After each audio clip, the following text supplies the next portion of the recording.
Bienvenido a La Tecnología para Todos, el podcast de programarfacil.com, donde hablamos de Arduino, programación electrónica y todo aquello relacionado con el movimiento maker. Mi nombre, Luis del Valle, y me puedes encontrar en Twitter en @programarfacilc. Hola, ¿qué tal, amiguitos del código, de la programación y de Arduino? ¿Qué tal vais? ¿Qué tal las semanas? Bueno, muchísimas gracias a todos por estar aquí de nuevo una semana más. Bueno, la verdad es que estoy muy contento esta semana porque, aunque no os haya dicho nada, he estado como 3 semanas lesionado, de una lesión del piramidal, del culo, del glúteo.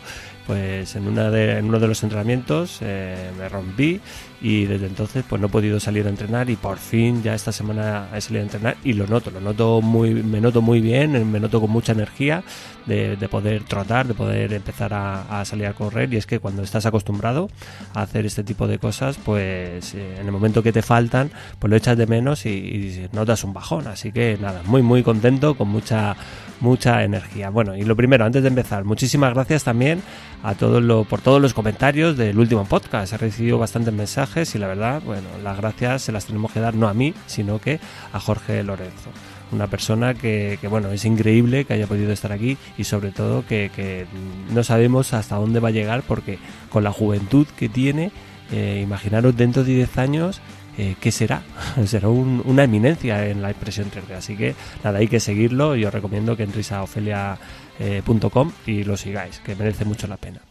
A mí me ha puesto los dientes largos, y a muchos de vosotros que me habéis escrito también os ha puesto los dientes largos. Estoy deseando yo ya tener mi impresora 3D en casa, y espero que dentro de muy poco tenerla. Bueno, dentro de muy poco, yo espero que para abril, que es mi cumpleaños, pues mi familia me dé una sorpresa. Muchas ganas tengo, la verdad. Mientras tanto, pues tendremos que conformarnos con estos aperitivos que nos dan Jorge y también Diego Trapero, que bueno, hablando de Diego, estará unas semanas sin aparecer por el podcast. Por lo visto anda bastante liado con el trabajo, ya me lo dijo, y le es imposible preparar el contenido para grabar. Así que bueno, una pena, pero espero que dentro de poco pueda venir, que haya pasado la tormenta y pueda estar otra vez aquí con nosotros compartiendo todo ese conocimiento y también poniéndonos los dientes largos. Y es que al final es difícil mantener un podcast semanal, te lo digo por experiencia, sobre todo con contenidos nuevos cada capítulo. Hombre, al final siempre se puede copiar y pegar de otros sitios, pero ese, si ya me conoces, no es mi estilo. Al hilo de todo esto, hace unos días recibí un email de una persona muy amable, la verdad, que me pedía por favor que le dijera cómo hacer un código para un proyecto que tenía que presentar como final de curso. Y yo le contesté, también muy amable, que ni con favor ni sin favor, que no podía hacer eso por 2 simples razones.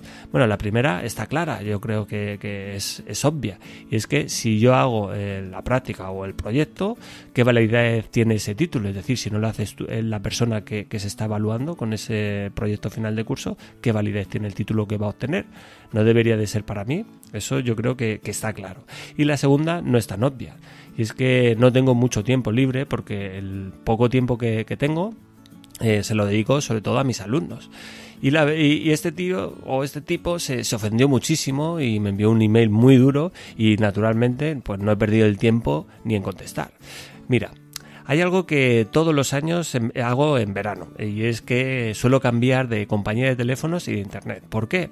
Pues sencillo, siempre tienen mejores ofertas. Si te fijas, en verano siempre hay mejores ofertas para los nuevos clientes que para los que ya somos clientes. Y esto la verdad es que es un sinsentido, porque estás tratando mejor a la gente que no te paga que a la gente que te está pagando. Es decir, tratas peor a tus clientes que a los que no son tus clientes. Y yo no lo encuentro, la verdad, que ningún sentido, y siempre en verano hago precisamente eso. Evalúo cuáles son las mejores ofertas y me voy con esa compañía, porque tienen mejores condiciones que las que tengo yo actualmente. En mi caso, en el caso de mis formaciones, es totalmente lo contrario. El que es alumno mío y que está dentro de algún curso, alguna formación mía, recibe un trato preferente frente al que no lo es algo de cajón. Vamos, el que compra es el que me importa. Mis cursos, el soporte y la información que ofrezco en mis formaciones ayuda a que a la gente pueda aprender temas complejos de programación y de electrónica. Lo que yo hago es que toda esa información les aporte conocimiento y que avancen en esa materia.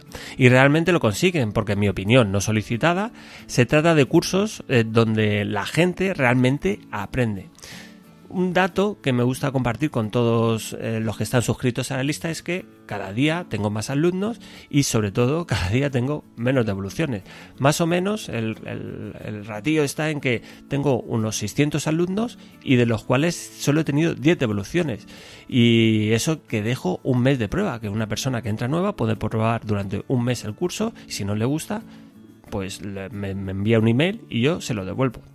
Entonces, ¿qué pasa con los que no son alumnos? Bueno, pues yo no tengo nada en contra, faltaría más, pero me da lo mismo si se ofenden o no porque les ayuda a hacer un proyecto final de curso. No obligo a nadie a comprar mis formaciones, ni siquiera obligo a que compartan el contenido en redes sociales o en otros grupos. Tú mismo estás escuchando este podcast y lo mismo no eres alumno mío y no importa, nada en contra, pero no puedo dedicar ni un minuto más del que dedico a los que no son mis alumnos. Publico podcasts y artículos semanalmente, contesto comentarios en la web y respondo a todos los emails. Creo que todo este tiempo que dedico de forma altruista es más que suficiente. Entiendo que haya mucha gente que no está de acuerdo con esto, que trate muy bien a sus clientes hasta que compran para luego colocar a un novato contestando los mails de soporte e ignorarlos después del pago de un curso que no les aporta nada. O sea, es algo normal que veo a diario en muchas plataformas de e-learning, como a mí me gusta llamar, formaciones a granel, pero yo no soy así. Y tampoco soy un santo ni un Mesías 3.0. Yo soy un autónomo, tengo un negocio, pago mis impuestos y me dedico a enseñar a la gente a programar y hacer proyectos con Arduino. Y lo hago de una forma seria, rigurosa y por ello cobro. Cientos de alumnos ya avalan mi método y a ellos dedico mi tiempo. No me queda otra. Dicho esto, lo único que te puedo decir es que tengo un curso que te puede interesar. Lo puedes encontrar en campus.programarfacil.com. En fin, vamos a seguir avanzando que si no me pongo de los nervios con estos temas. Así que avancemos con el podcast. Hoy te voy a hablar de un evento que estamos organizando en Alicante en la asociación Maker. Este año vamos a celebrar de nuevo el Arduino Day 2020. Ya lo hice en el año 2017 y desde entonces no he vuelto a organizar por diferentes motivos, sobre todo porque todos los años he estado en el Arduino Day de Logroño, que bueno, hoy tengo que decir que este año me va a ser imposible ir por fuerza mayor. Al final lo que he hecho es este año coger las riendas del Arduino Day Alicante de nuevo y volverlo a recuperar. Luego te voy a contar más detalles de qué es lo que vas a poder ver y cuáles son los días y las horas. También voy a hablar del termómetro infrarrojo para medir la temperatura a distancia con Arduino. Si recuerdas, hace unos capítulos hablé de un proyecto donde nos mostraban cómo fabricar un termómetro infrarrojo que medía la temperatura a distancia basado en Arduino. Todo esto estaba en Instructables. Bueno, pues en este capítulo lo que voy a hacer es mostrar cómo funcionan este tipo de sensores y, como siempre, irá acompañado de un artículo muy extenso donde podrás encontrar códigos y esquemas eléctricos para utilizar este termómetro con Arduino y con un SP8266. Ahora sí, no me enrollo más, comenzamos el capítulo 16, creo que es el capítulo 16, si no recuerdo mal, de esta quinta temporada. Por si te pilla de nuevos, ¿qué es el Arduino Day? El Arduino Day, digamos que lo que hace es conmemorar el cumpleaños del aniversario de Arduino. Más o menos lo que hacen es un evento mundial donde pues tú puedes organizar tu propio evento local y te dar de alta en arduinoday.arduino.cc, creo que es la URL, te lo dejaré también en las notas de este capítulo. Y allí te validan el evento. Entonces lo que hacen es un evento mundial, normalmente es un día concreto, en este año va variando, pero este año va a ser el día 21 y 22 de marzo. Lo que pasa es que en el caso de Alicante, por motivos de agenda, hemos tenido que adelantarlo y lo vamos a hacer el 14 de marzo. No hay que hacerlo el mismo día de Arduino. Hay gente, por ejemplo, en Logroño lo van a hacer el 27 y 28 de marzo. En Zaragoza hacen un evento muy potente que es el 20-21. En Lugo también hacen un evento muy potente el 20-21. Pero tenemos que entender que al final, si ponemos siempre todos el mismo día el evento, pues es complicado repartirnos y estar en diferentes sitios de España. De hecho, por ejemplo, en Madrid lo hacen ya para el 25 de abril, o sea que el día, pues bueno, se puede variar. Lo importante es hacer el evento. ¿Y qué es lo que vas a encontrar en el Arduino Day de Alicante en este año 2020? Bueno, lo primero, un taller de introducción a Arduino que lo voy a impartir yo. Vamos a ver cosas muy muy sencillas, muy básicas para la gente que no ha tenido contacto o conoce, le suena a Arduino y tiene su kit y no sabe qué puede hacer con ello y no sabe ni cómo dar esos primeros pasos. Bueno, pues yo le voy a dar una charla, taller de introducción a Arduino, donde pues la gente va a poder, de mi mano, va a poder pues avanzar y va a poder hacer esa primera introducción a esta plataforma para ver qué es lo que puede conseguir. Por supuesto, es 1 hora y media, ahí no vas a salir aprendiendo a programar, sabiendo programar, sino que vas a tener una noción general de lo que es la plataforma de Arduino. Empezará a las 10 y terminará a las 11:30 esta charla o este taller. Luego va a haber una charla de demostración por parte de otro miembro de la asociación Maker, que es Sebas López, que nos hablará de cómo construir un brazo Thor y no morir en el intento. Se trata de un brazo robótico que es espectacular. La verdad es que si buscáis en Google brazo Thor vais a ver vídeos espectaculares, que fue creado por Ángel ML, que es además todo libre, es decir, te puedes descargar todos los esquemáticos, todo el código, todo lo puedes imprimir con tu impresora 3D y lo puedes montar. Y bueno, Sebas ha tirado bastantes meses montando este brazo Thor y nos va a dar una charla de cómo lo hizo. Esta charla va a ser de 12 a 1. Muy, muy, muy interesante. Yo creo que un día me voy a traer a Sebas para que nos cuente cuál fue el proceso desde que inició el proyecto hasta su finalización. Según nos ha dicho Sebas, lo tiene ya, bueno, ya está montado, ya nos ha enviado vídeos, lo va a llevar allí para hacer la demostración, así que no te lo puedes perder porque, bueno, es una auténtica pasada. El Arduino Day de Alicante va a empezar a las 10, va a ser en las Cigarreras, en el Centro Cultural de Alicante, y algo muy importante es que vamos a tener una exposición de proyectos de Arduino.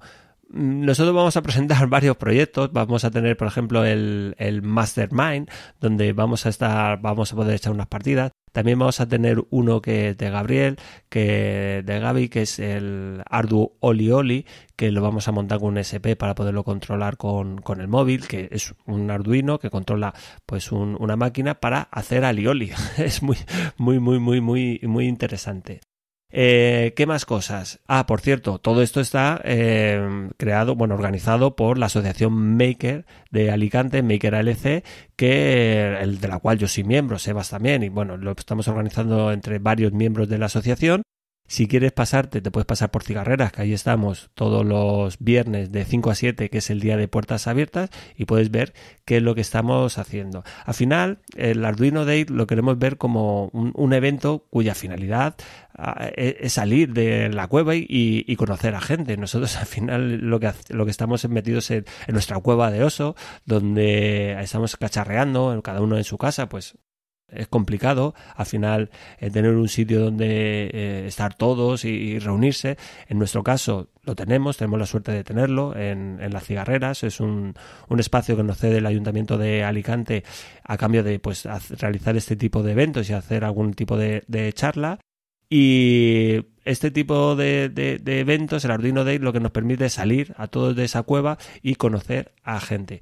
Espero desvirtualizaros a muchos de vosotros. Si vivís por Alicante, os recomiendo que os paséis. Si no es ese día, que es el 14 de marzo, vuelvo a repetir, de 10 a 2, podéis pasaros cualquier viernes, que vamos a estar allí todos los viernes de 5 a 7 y podemos vernos, charlar e incluso te puedes apuntar a la asociación Maker. Al final, lo que se pretende es que aprendamos cosas nuevas del resto de la gente y pasarlo bien. Sé que es un periodo corto de tiempo, porque de 10 a 2 no nos da tiempo a hacer muchas cosas, pero te puedo garantizar que es algo muy intenso. Así que si estás por Alicante el 14 de marzo, te recomiendo que te pases por las Cigarreras y nos visites a todos nosotros, que vamos a estar allá, toda la asociación, y nada, seguro que te lo pasas bien y seguro que podemos hablar de muchos temas relacionados con Arduino, con electrónica y con la programación.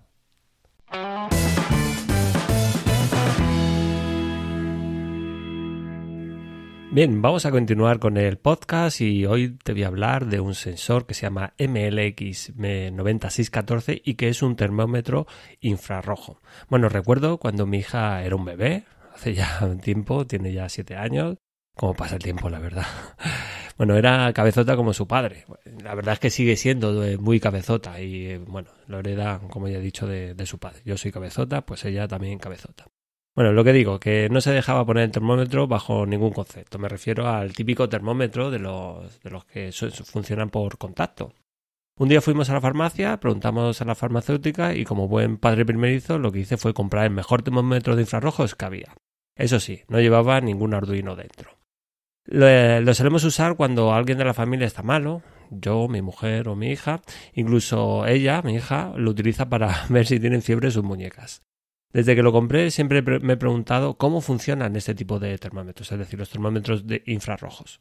Y buscando un día por internet descubrí el termómetro infrarrojo MLX9614 que mide la temperatura sin contacto. Así que pedí uno a Amazon y me puse a investigar sobre este componente. El podcast y el artículo que acompaña a este podcast de hoy es el resultado de toda esa información. Bueno, tengo que aclarar una cosa, es que el termómetro infrarrojo sirve para medir la temperatura en una superficie. Si necesitas medir la temperatura en el interior de un objeto, debes utilizar un sensor de temperatura, no un sensor de temperatura de infrarrojos. Es decir, un tipo sonda, como ya hemos hablado en este podcast, el DS18B20, o el que hace poco hemos hablado, que es el HDC 1080, que mide temperatura y humedad. Y esto es debido a algo básico, y es que el infrarrojo rebota en la superficie y no atraviesa el objeto para medir la temperatura dentro del objeto. Así que tenlo en cuenta, que es para medir la temperatura en superficie. Se utiliza para uso médico, para uso alimenticio, para uso agrícola o para medir la temperatura de un equipo o dispositivo. Además, en esta última función, lo de medir la temperatura de un equipo o dispositivo, es muy importante ya que puede prevenir problemas dentro de la maquinaria, dentro de la electrónica que estemos utilizando. Sobre todo cuando la superficie a controlar no es accesible para medir un termómetro de contacto. De hecho, por no tener que ir de trozo en trozo, de pieza en pieza midiendo, sino con el termómetro infrarrojos, desde lejos podemos llegar a medirlo. La verdad es que se ha vuelto muy popular este tipo de termómetros. Puedes encontrar de diferentes precios, calidades y prestaciones. Incluso he podido ver en Amazon que hay un termómetro infrarrojo que se conecta a una app móvil. No sé cuál es la función, pero bueno, ahí lo tenemos. Y vamos a empezar hablando del principio básico que rige a los termómetros de infrarrojo. Y es que la temperatura del ser humano está entre los 36 grados Celsius y los 37,2, más o menos. Por debajo, esa es la temperatura normal, cuando no nos pasa nada. Por debajo de ese rango, lo que puede suceder es que sufras una hipotermia y por encima, lo mismo, tienes fiebre. Así que ves al médico. Y te preguntarás, ¿cómo un termómetro de infrarrojo puede saber que tu cuerpo está a 36 grados, por ejemplo? Para contestar esta pregunta hay que encogerse. Si recuerdas la película de los años 80, la de Cariño encogido a los niños, pues deberíamos de encogernos así para responder a esta pregunta.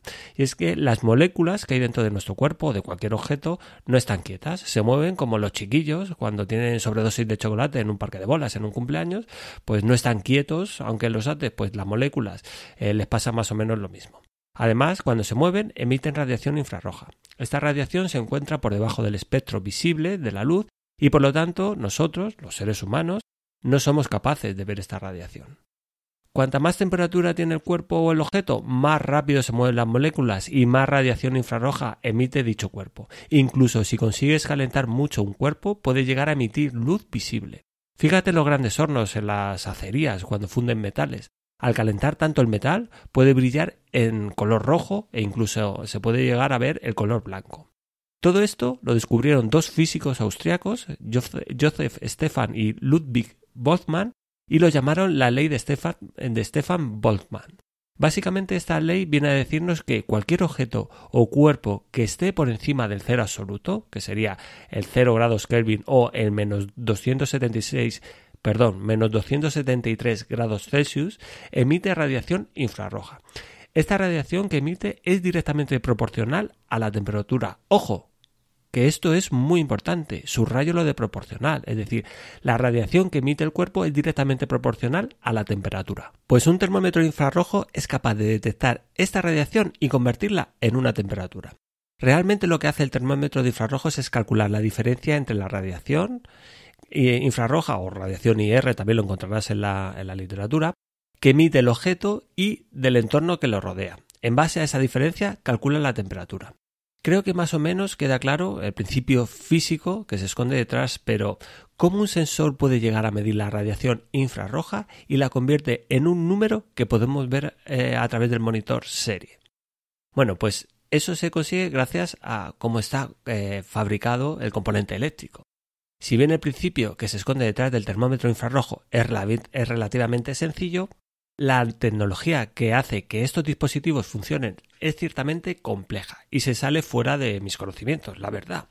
Por eso voy a explicarlo de una forma muy simple. Siempre puedes acudir a la documentación técnica para profundizar sobre el funcionamiento de un termómetro infrarrojo.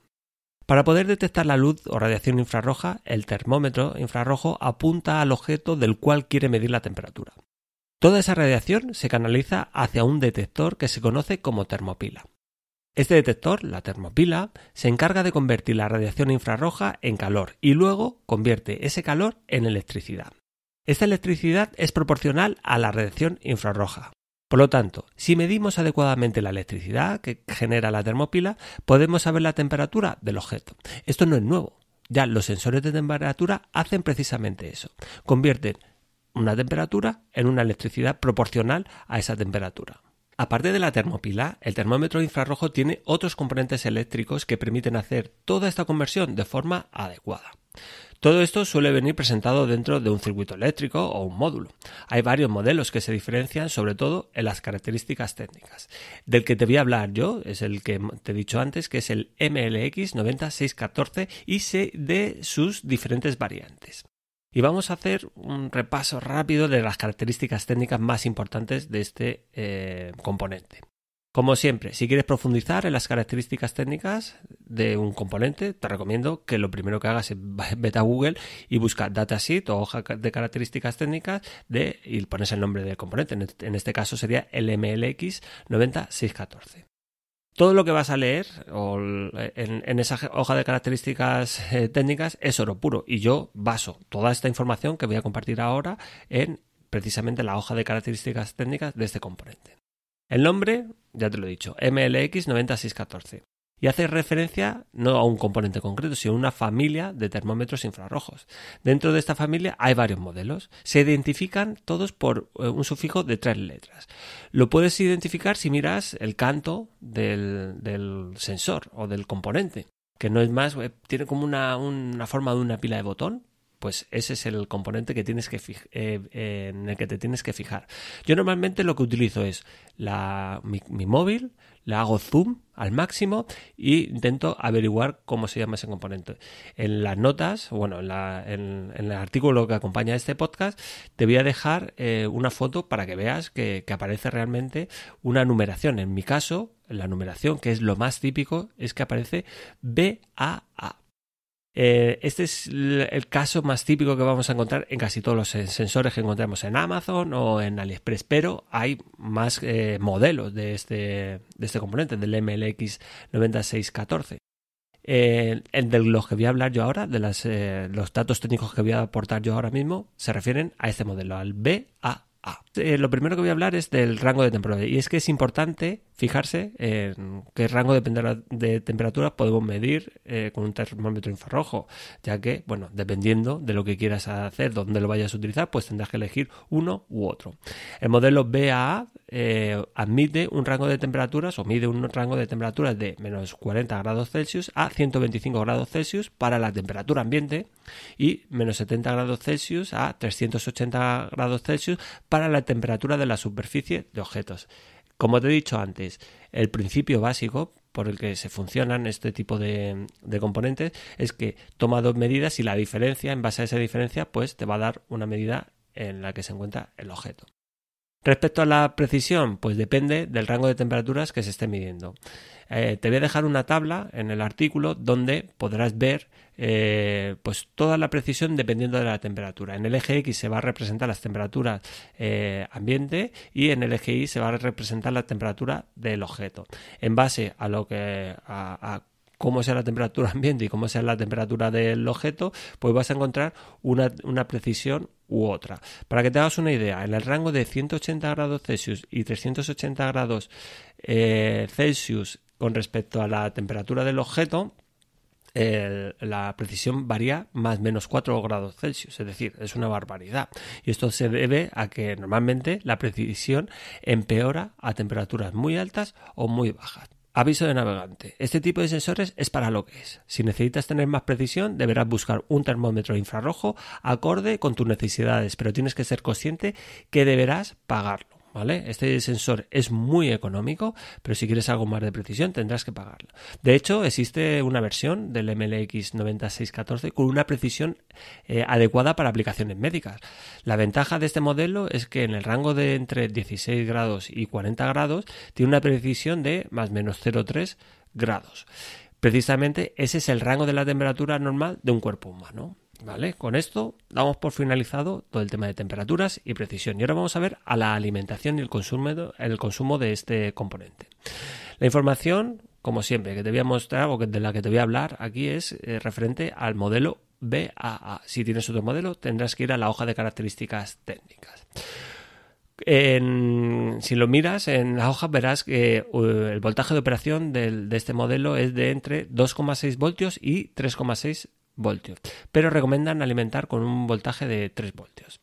Es compatible con las típicas placas de Arduino y con las de placa del SP8266, ya sea un NodeMCU, un Wemos o cualquier tipo de placa. Sin embargo, leerás en muchos blogs que se puede alimentar con un voltaje de 5 voltios y esto es un error. Realmente este sensor, el modelo BAA, como dice en su hoja de características técnicas, solo se puede alimentar con un voltaje entre 2,6 y 3,6 voltios. Pero ¿por qué se puede alimentar con un voltaje de 5 voltios? Es decir, cuando ellos lo dicen, ¿por qué lo dicen? Bueno, porque normalmente este tipo de componentes, como ya vimos en otro capítulo, con el de las pantallas OLED, llevan incorporado un LDO, un regulador de tensión. ¿Qué es lo que permite? Bueno, que tú vas a meter 5 voltios y va a reducir ese voltaje el adecuado para alimentar el sensor, en este caso el termómetro infrarrojo, y son los 3 voltios. En este caso, bueno, he hecho igual con el móvil, he hecho un zoom, pero no he conseguido descifrar el modelo de regulador de tensión. La numeración viene, bueno, está mal y no consigo verlo, pero tiene una forma muy particular, que también te voy a dejar una imagen en el artículo para que le eches un vistazo y que lo puedas localizar en tus circuitos. Tengo que hacer una aclaración, yo no soy experto en electrónica, siempre lo digo, pero bueno, poco a poco voy aprendiendo y más o menos pues voy entendiendo los componentes. Al final es investigar, saber qué es ese componente, buscarlo en internet y sobre todo entender qué es lo que está haciendo. Bueno, el utilizar este tipo de reguladores realmente es un inconveniente, ya que pues tira al traste los datos de consumo que nos proporciona la hoja de características técnicas. Por ejemplo, nos dice que el MLX 9614 consume en modo normal 1,3 miliamperios y en modo de reposo consume 2,5 microamperios. Pero aquí no tiene en cuenta el regulador de tensión. Estas hojas de características técnicas hablan del propio sensor, pero no del módulo donde va integrado, que viene un regulador. Entonces hay que tenerlo en cuenta todo esto. Ojo, que existe una versión de funcionamiento a 5 voltios, es decir, del MLX 9614 sí que hay una versión que funciona a 5 voltios, pero no la BAA, que es la que estamos viendo aquí y que es la más común, ¿vale? En este caso tiene un regulador y afecta a los consumos y por eso lo podemos alimentar, ¿vale? Ya aclarado todo el tema de alimentación, vamos a pasar a ver algo muy importante, dos aspectos muy importantes de este tipo de termómetros de infrarrojos, y es que un factor crítico en este tipo de termómetros es el campo de visión y la distancia del objeto que se desea medir. Estos dos factores afectan directamente a la precisión del dispositivo. Cada termómetro de infrarrojo tiene un campo de visión conocido como FOB.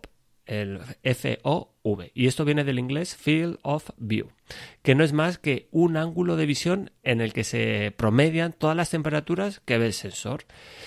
Imagínate, pones un sensor de temperatura de esto, pues lo compras en Amazon o lo que sea, o incluso este mismo, y este tiene un campo de visión, ¿vale? Entonces, si tú intentas medir un objeto que está muy cerca, imagínate ese campo de visión es un ángulo, pues se va abriendo, contra más lejos está, más se abre el campo de visión, por lo tanto más abarca.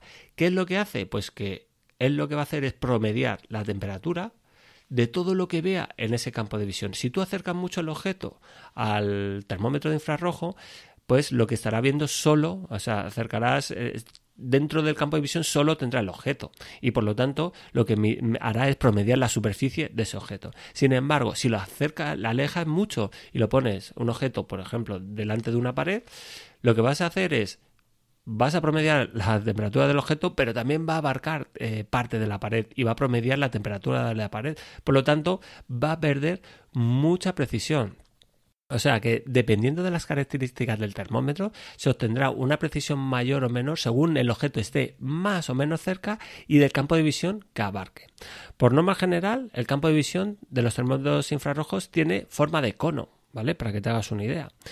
En concreto, el modelo BAA del MLX 9614 tiene un campo de visión relativamente amplio, unos 90 grados. Esto quiere decir que por cada centímetro que se aleja de un objeto, el área de detención aumenta 2 centímetros.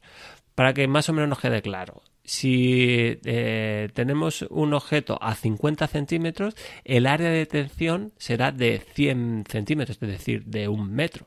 Y esto es muy importante porque, como vuelvo a decir, afecta mucho a la precisión. Lo recomendable es tomar medidas lo más cerca posible del objeto para que no afecte a la precisión. Y con esto terminamos con las características más importantes del MLX 9614. Y ahora vamos a ver cómo conectar este sensor, este termómetro infrarrojo, a Arduino.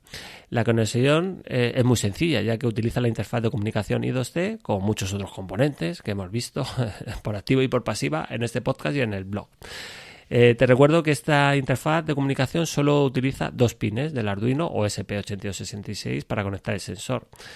En concreto, el MLX 9614 tiene 4 pines. El VIN, que es el pin de alimentación, dependerá del regulador de tensión, pero lo normal es que puedas alimentar con 5 voltios o con 3,3 voltios. Si tiene 5 voltios lo bajará y con 3,3 voltios pues lo mismo lo baja, lo mismo lo deja así. Luego tiene el pin de GND, que va conectado a 0 voltios. El SCL, que es el pin de señal de reloj de la interfaz I2C. El SDA, que es el pin de señal de de datos de la interfaz I2C.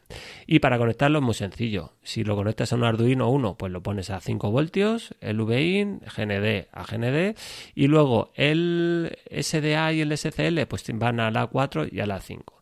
Lo mismo con SP8266. Vamos a utilizar el D1 y el D2 para conectar la interfaz y luego vas a conectar a GND, el GND y el VIN pues a 3V3 o incluso puedes conectarlo a VIN, que tiene un pin que se llama VIN, el nodo MCU. Es un esquema muy sencillo, también te lo dejo todo en las notas en el artículo que acompaña a este podcast. Y algo muy importante es que una de las ventajas que tiene la plataforma de Arduino es que el código que hagas para programar un Arduino lo vas a ser compatible al 99%, en este caso el 100%, para que es compatible con el SP8266. Para programarlo no me voy a meter mucho en este tema porque tenemos una librería, como siempre, de la fabulosa empresa de Adafruit, que no me cansaré de decir que para ayudar en el desarrollo de esta librería y de tantas otras que nos facilita Adafruit, debemos apoyar pues de algún modo a la marca, a la empresa que hay detrás. La forma más sencilla es comprando sus productos en la tienda, ya sea de Amazon o en la propia tienda de Adafruit. ¿Que son más caros? Sí. ¿Que nos va a costar un poquito más? Sí. Pero bueno, si queremos seguir utilizando su librería, de alguna manera tenemos que hacer que sea viable económicamente esta empresa para que siga aportando todo lo que aporta. La librería la puedes, bueno, te voy a enseñar cómo instalarla, es Adafruit MLX9614. La instalas a través del gestor de librerías y una vez la instalas es súper sencilla. Esta librería te permite obtener la temperatura en grados Celsius y en grados Fahrenheit. Y bueno, no tiene mayor misterio y tienes un ejemplo bien explicado dentro del artículo que acompaña a este podcast. Y con esto ya ahora me despido, espero que hayas disfrutado de este sensor y bueno, cualquier duda ya sabes, te vas al programarfacil.com, buscas el artículo y dejas un comentario allí, estaré súper contento de que lo hagas y muy agradecido de que compartas este contenido.